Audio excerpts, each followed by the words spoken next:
I'm Rob Germain. I'm the news director at Czech News.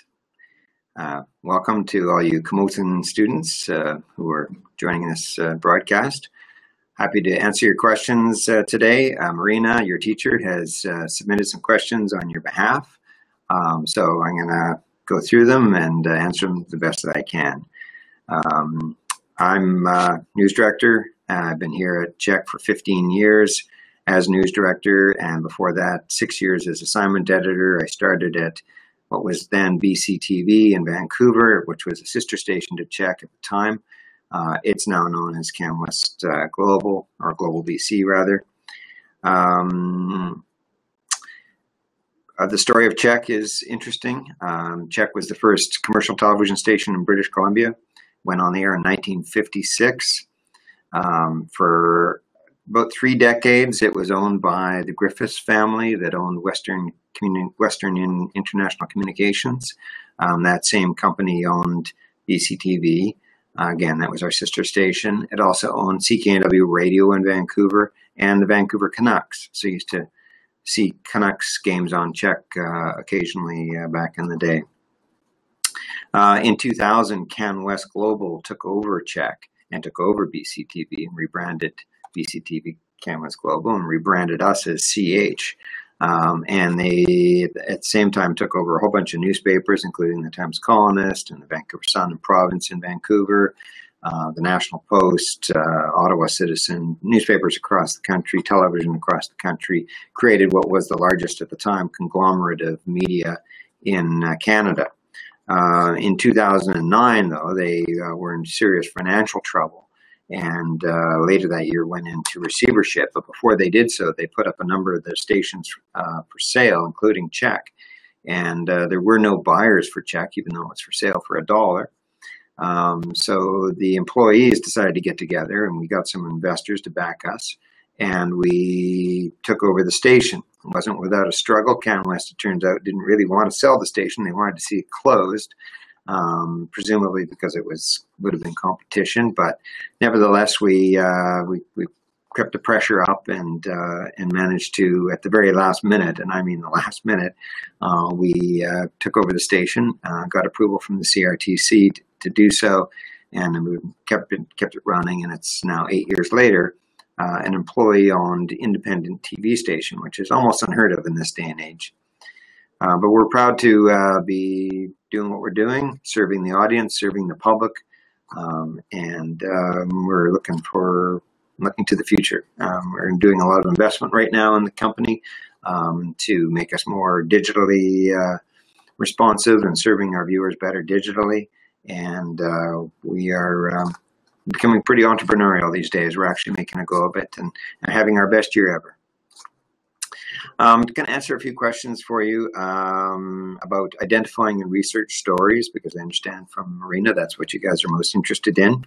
The first question is, what makes a story newsworthy? And really, it's a subjective thing. How important is this story? And everybody would probably have a different view of that. But what we're looking for is obviously stories that are new, that are topical, relevant to our audience here on Vancouver Island, and that the stories affect people, right? So it's going to have the broadest interest. It's going to affect the most people, and ideally, it's a story about people. Because that helps people relate to it as well.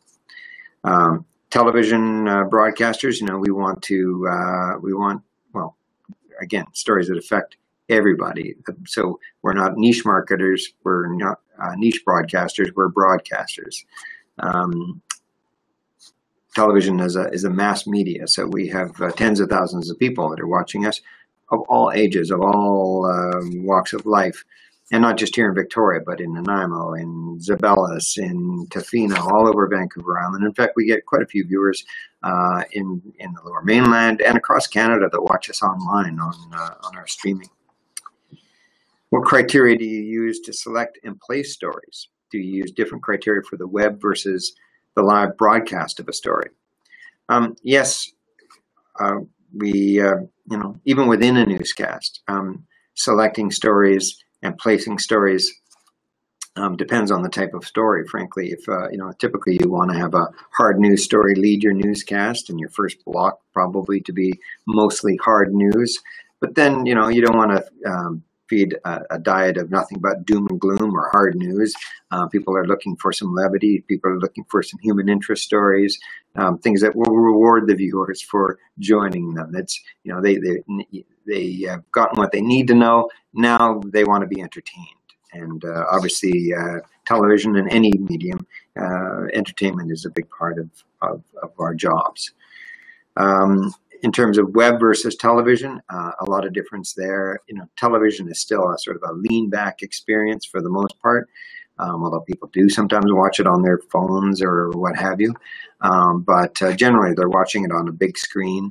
They want stories. They want to be entertained again. So we're looking for almost mini movies. Stories typically in length 2 to 3 minutes, well, more like 90 seconds to 2.5 minutes, sometimes even a 3-minute story. But they've got a beginning, middle, and end. They're not, they're told in the same kind of a narrative as any other type of a story. There's a certain format to it. Web versions, typically the best. What works best on web are more shorter, moments, if you will, things that where you see the dramatic moment. You may not get all the buildup, you may not get all the background story, but you get the background story in the in the introduction or in the text, and then you watch the video for the moment itself. So typically, shorter types of material works best there. But also web is also good for long format material as well. Long format documentaries, raw video. We'll put up the whole raw interview online. Something that would never play on within a newscast. Most people aren't interested in watching for 10 minutes a whole interview that we've done, but select people will be willing to go to the website and watch it because they have a real interest in that story and or something that maybe was asked or said in that interview, and they'll want some more detail about it, which is what web is great for. And long format writing as well on the web, so people can get a deep dive and get all the context and all the background information and links to other stories and other material that they can use to get more information on. What are some of the ways that local media work together, i.e. CBC stories are posted on the CHEK website? Well, we're, as I said, an independent station, standalone TV station. Again, kind of unheard of in this day and age. But even so, people that are watching our newscast, they're interested in stories that we gather here, but they're also interested in other stories that may not be, that may be outside of our news gathering area, but still affect them. So there may be stories that happen in Vancouver that are of interest to them. There may be stories that happen in nationally or internationally that still somehow are relevant to them or whatever. And so therefore we need to have partners. We happen to be news affiliates with CBC, and they're very good partners with us. We provide news material to them, they provide to us. We service our viewers with that, but we also, the stories that we gather here in Victoria and in other parts of Vancouver Island, because we have crews up and down the island, they will, we'll be providing material all day long to the CBC, and they'll use that material for their newscasts, for their radio news, for web stories that they take images from or video from and post to the web as well. And so it's a good partnership.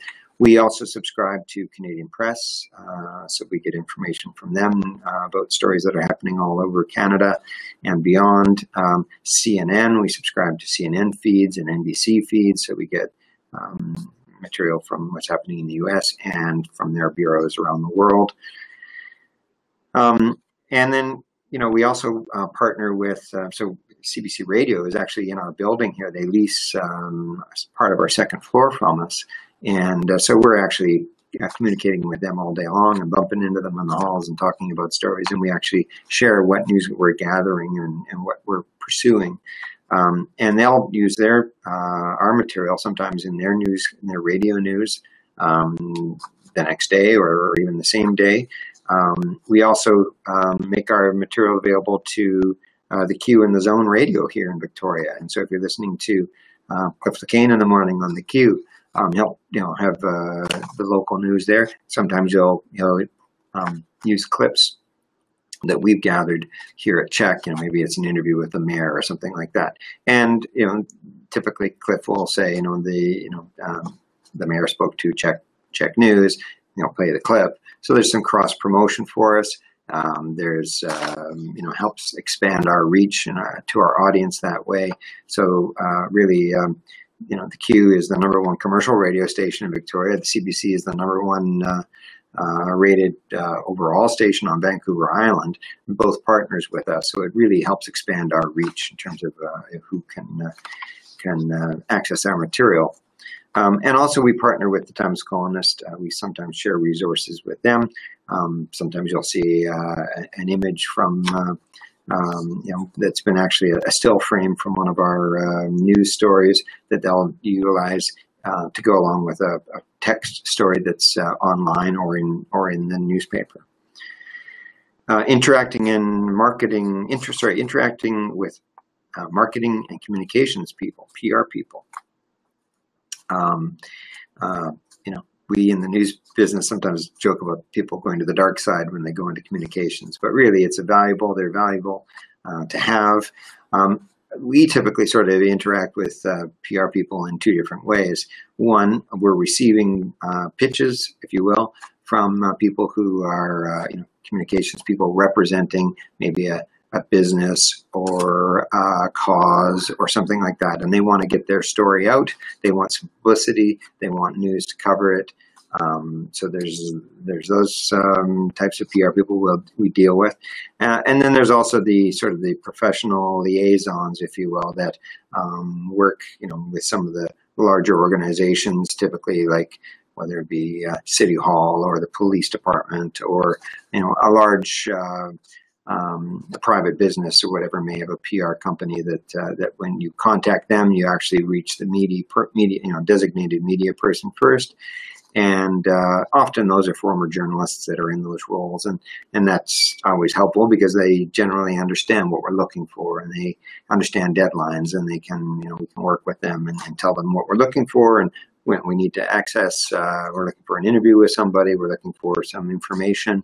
We want to file an FOI request, something like that. They know how to deal with that. What makes a good one is just somebody who's responsive to our needs, obviously. What makes a good one from the organization's part, they're getting their message out. You've got to be careful, obviously, that we're getting all sides to a story. You're not just obviously taking what they're saying as face value. We need to investigate, question, all that kind of thing. For those people that are pitching stories, they're valuable too, because they can bring us stories that we may not have heard of before, that might lead to a good story that's relevant for our audience. If it serves them because they get their message out, it's a symbiotic relationship. What are the characteristics of a good news release? I would say shortness, brevity, something that's focused, get to the point, get a good headline on it, capture somebody's attention. The assignment editor in our news department, or anybody who's on sort of the front lines of gathering that type of information, they're constantly overloaded with information. If you think about it, it's not just emails and news releases and things like that, but now it's social media that you've got to stay on top of, and Twitter and Facebook, and on top of all the other traditional media that you normally would have to be following, you're also receiving all this other information, and so the more concise you can be, the better, and the more focused you can be, and make sure you're thinking about your target audience here, which if it's Czech, you're looking at viewers on Vancouver Island, and why are they going to be interested in this story, and you just kind of think about it from that point of view, and it should be easy enough to determine. And then, of course, we want to know, on your news release, contact information. How can I reach you? How can I reach you quickly? A cell number, something, an email address, where we can get a hold of you, and make sure when you issue the release that you're going to be there, you're going to be available You're going to be, if we want to follow up on this or ask another question to determine whether or not it's a story we want to pursue, we need to make sure you're available there. There's nothing more frustrating than getting a news release about a great story. You try to follow up on it, and you find out that the person who's the core of the story is out of town, unavailable, whatever. It's like, well, why did you send out the release now? What are the advantages of using television as a medium and reaching audiences and getting a story out? Well, television, I'm pleased to say, at least Czech TV, still has a pretty sizable audience. I mean, it's still a mass audience. We have 50, 60,000 people that are tuning in every night to our 5 o'clock news, for example. And so there's 50,000 people that are seeing that story or that information all at once. The other part of it, I would hope, is that we have some credibility. I mean, in this day and age where, again, as a consumer, you are inundated with information. And when it's online in your Facebook feed, whatever, one story looks just like another. It's hard to determine maybe what is a legitimate story and what's fake news, what's made up, what's maybe somebody who has an agenda, has a hidden agenda. They're telling you part of the story, but not all of the story. Television, especially Hope Czech, has been around. Czech's been around for 60 plus years. It's a trusted source, and it brings some credibility, I hope, as a result of that. Certainly we do our best every day to live up to those standards. Managing time and deadlines. What does a typical workday look like for you and for reporters, for news anchors? I would say most people who are in the news business, basically they are on the job from the moment they wake up. I mean, I know for myself, I wake up at 5:30 every morning to the radio news. And so any development overnight, I'm listening to hear, is there anything going on? What's the latest? Is there anything sometimes you need to jump out and if there's been a major breaking story, I probably would have got a phone call about it, but you might have to get things into place right away, depending on the day. But typically, listening to the radio in the morning, watching local news, morning news, certainly going online, getting up to date, from your Twitter feed, from your social media, other sources that you have online. I subscribe to the paper. I read the paper every day. Other people read, Times Colonist or other newspapers online. When you're in broadcasting or when you're a journalist, period, reading the paper is a must. Reading the, whether it's digital or whether you still get the old-fashioned newspaper, it's a must every day, and typically journalists will read more than one. So that's all just while you're having breakfast, while you're getting ready, and then you actually go to work. And so my day starts with an editorial meeting at 9 o'clock. We have a conference call with the producer and the anchor and the assignment editor, and before the reporters. Typically we have photographers that are on, videographers that are already shifted earlier in the day. They're out gathering things, elements of stories, but most of the reporters start at 9:15, 9:30 in our shop and in our bureaus. And so we have a conference call to sort of talk about what's the day's agenda, things that we've been planning about doing that day, things that have developed overnight, things that are maybe other media have unearthed that we're just learning about. We may want to match. We may want to try to further that story. So you're gathering all that information. You're determining what's a priority from your viewer's perspective, and then assigning as you see fit.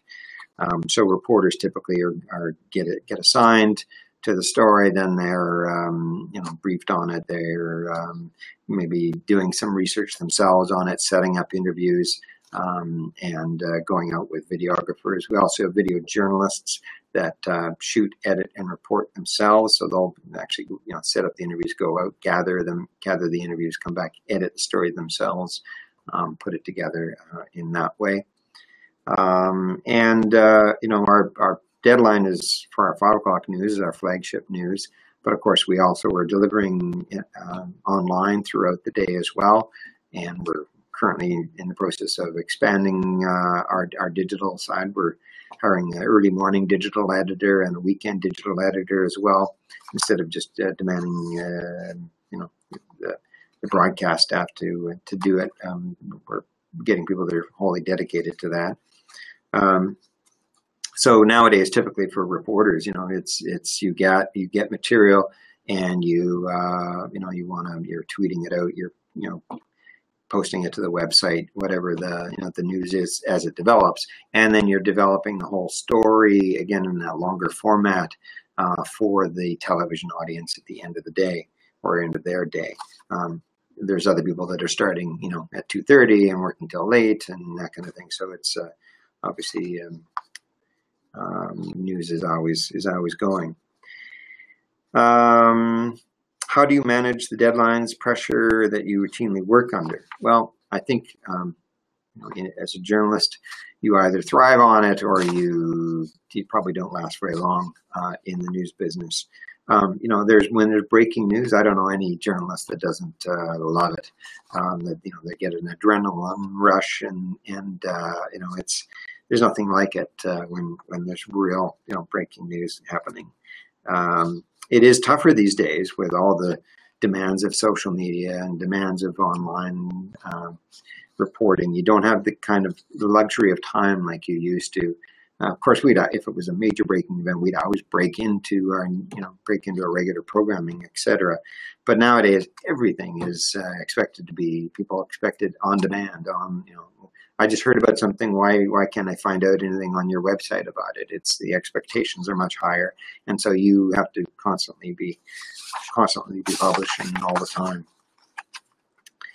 How much time is spent researching a story versus writing a story? It really depends on the story, and some things demand much greater intensive research. Most of our stories are not that intensive. There's some investigative stories that can take, if you're working for somewhere like the New York Times or something, it can be months where you're working on a story before you publish it. Most of our stories are the same day. We turn them around the same day. We'll hold stories if we need to. We'll certainly don't want to go to air with a story that we don't feel comfortable with, we have some, if you have any doubts about a story or whatever, you don't want to rush a story to air and get it wrong. Better to get it right than be first. In terms of research, there's the research you do, online and preparing to, just get an understanding of the story. Then there's the news gathering. And of course, in television, there's more news gathering demands than, say, if you're working at a print or digital only operation. You might be able to just get the information by phone or by text or by email or something, and then write up your story, post some images with it. But of course, in television, we're going out, we're gathering the stories, we're doing interviews on camera, where it's more labor intensive and more work in order to do that. But hopefully, you've got a nice visual story that you're presenting to your viewers. Most of our reporters come back and edit in the afternoons. We still have traditional, reporter, videographer, editor kind of scenario where a reporter goes out with a videographer, gathers the story, comes back, sits with an editor to edit the story and publish the story, in the broadcast during the newscast and online as well. But we also, many of the videographers are also the editors, whereas again, as I said before, we have video journalists both here and in our bureaus up island. We have bureaus in Nanaimo and Courtenay where those news gathering staff, they shoot and edit and report their own stories. How has technology impacted your industry? I'd say it has dramatically impacted the industry, just like it's impacted virtually every industry there is. Technology is just changing everything, and it's going to continue to change everything. But certainly even from when I started in the news business in the 80s, before the internet, some of you would find that hard to believe that things existed before then. But yeah, publishing and researching a story back then was meant going through clipping files. It meant, you had to go down to a courthouse to see who was, making appearances at the court that day. You had to check the dockets, and then go to the police station to, find out who was arrested, then go to the courthouse to find out who was appearing in court, that kind of thing. That can all be done now, of course, online. We go online to see who is in court, and what the charges are and all that kind of thing. And so that's just, a small example of it in terms of the crewing sizes already discussed. So we may have a one-man band, now a video journalist go out and gather a story, where before you'd have, sometimes a crew of 4 or even 5 people in a larger sort of network news, where you'd have, a sound person, you'd have a lighting person, you'd have the reporter, you'd have the videographer, and then of course, an editor to put it together. And now, you can do it with your phone if you really want to. You can gather the whole story and publish it. As far as the live goes, we used to, you have to utilize satellite trucks and microwave trucks in order to, go live from a location. Now, all of our cameras can go live with just a chip on the back of the camera, and that's obviously changes the way you report the news. It also changes the way you gather the news, because we can have a videographer gathering a story. Maybe they're at a house fire or something like that, and they're streaming the material back to the station. We may stream it right out to the audience as well at the same time, maybe over Facebook Live or Periscope or something like that. We don't actually use Periscope, we use Facebook Live, and we can live stream just on our website. But they're also feeding it back to the station when we're ingesting the video and editing the video and then publishing the video, maybe to the website, or to, for the newscast as well. So it speeds up the process of news gathering significantly in that way. Ethics. What are some of the ethical legal guidelines that you need to consider in your industry? What does Czech have? Does Czech have a code of ethics? We follow the Radio, Television, Digital News Association Code of Ethics, which is that organization's been around for more than 50 years, and in broadcasting, most newsrooms ascribe to the RTDNA Code of Ethics. That make sure there's not a conflict of interest when you're reporting. Make sure that you're fair, you're balanced, you're not invading privacy. All those kind of things are part of the code. You can go online. Anybody can go online and see the Code of Ethics, and I would encourage you to do so. There's also the CAB Code of Ethics, or sort of Code of Conduct. That's the Canadian Association of Broadcasters, and that's talking about television in general. That is, so it's not just news, but of course in our channel we're broadcasting things, movies, programs of various types, and so the CAB code deals with violence on television, and whether you warn people in advance that the subject matter may be mature for mature audiences, that kind of thing. And then if there's and of course some people may have a complaint about something we broadcast either in the news or throughout the day on our television channel. So we voluntarily subscribe to something called the Canadian Broadcast Standards Association, and where they actually will take a look at the matter. If it's something that we broadcast is maybe offensive to the viewer can take it to the CBSC.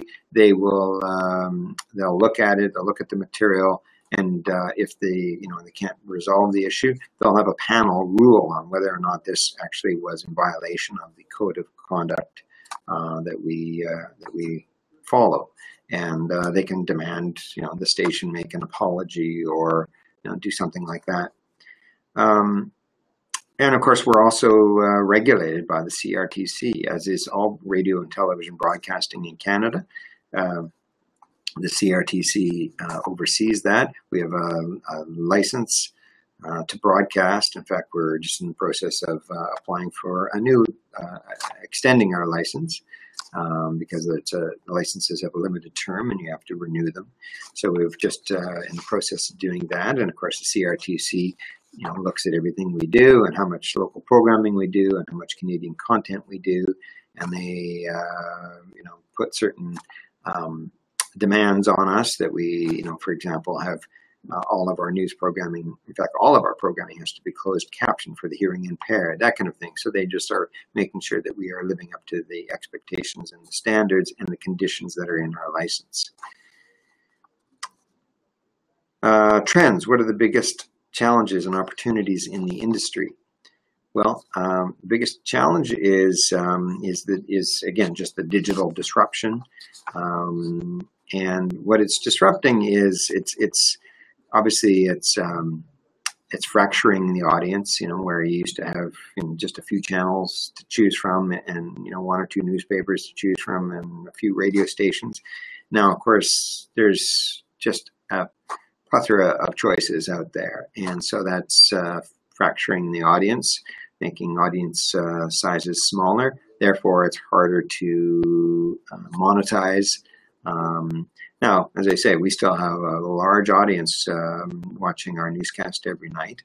But even then, also advertisers are, they're going to,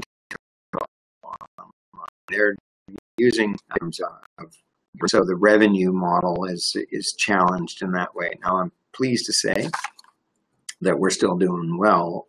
We've kind of turned the model on its ear here at CHEK, where we're providing more local than we ever have, and we have more local advertisers than we have.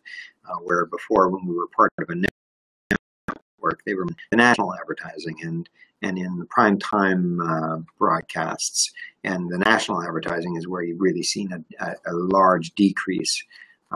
Locally, we've actually been increasing our revenues, so we've kind of turned the model on its ear, and it's working for us so far. But it's a challenge. We've had to become pretty entrepreneurial here, and because we're an employee-owned company, we can do that. We can make decisions that we know are best for our local audience and our local market. Those opportunities also exist for you. If you wanted to be a journalist, there's nothing, you don't need a TV station anymore to get your message out.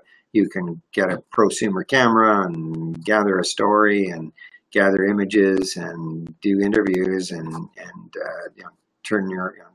get the story out, start making a name for yourself. There's even ways to monetize that over social media and that kind of thing. We're also doing a lot of social media ourselves. We have 95,000 followers on Facebook, which is the largest Facebook page in terms of following on Vancouver Island. We're on Instagram as well. I think it's like 10 or 15,000 now on Instagram that are following us. That's fairly recent. We're not on Snapchat yet, but it's something we're seriously looking at. And we probably, tailor, we're looking at doing is tailoring for each outlet, the type of material that we, the type of material maybe that we were broadcasting for, on Snapchat, probably stuff that would be more of interest to younger demographics, for example. What is the future of news and media in media industry in Canada? I would say, if I knew that, I'd be a rich man probably. But things are changing drastically. It's all really going online in one way or another. I'm pleased that video is what's the dominant medium online as well, and that's what we do. So that's why I think we've got a good future. We're looking at delivering over the top. We're doing, we live stream our newscast. We deliver VOD videos and stories. But we're also looking at delivering an over-the-top system, as is Netflix and as are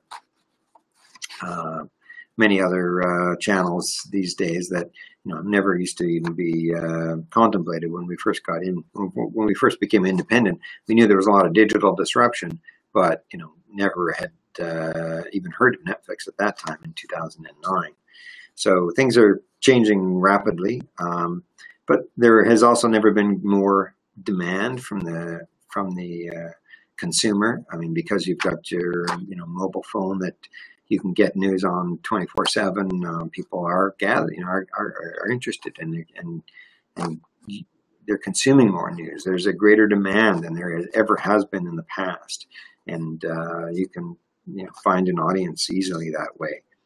I would suggest that people are starting to appreciate more again the need for good journalism as well, and trustworthy journalism and trusted sources, with fake news and propaganda by sources that are obviously whether they have malicious intent or whether they just want to sell you something.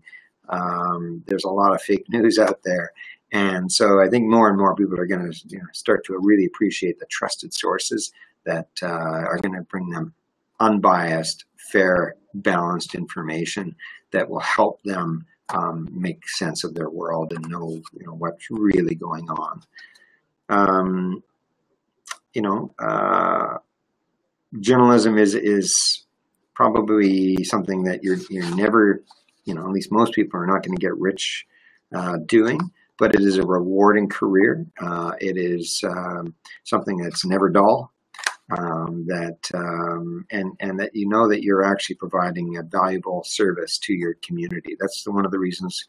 Well, it's the main reason why we kept Check going in 2009 when it was going to close, because we knew that there's value there. We knew that the audience watched our local news. We were the #1 newscast. They wanted to, there was some real value that we were providing to people on Vancouver Island, and they showed us that when we were going to close. They came and there was an outpouring really of people that wanted to make sure that Check stayed on the air, and so we're pleased to continue to do that. And being a journalist is really rewarding. It's really a calling these days. And so I would certainly encourage you to all consider it. And if you're going into communications, well, you'll be working with journalists in that regard, and that's important too. I hope I answered all your questions. I appreciate everybody taking the time to watch this video, and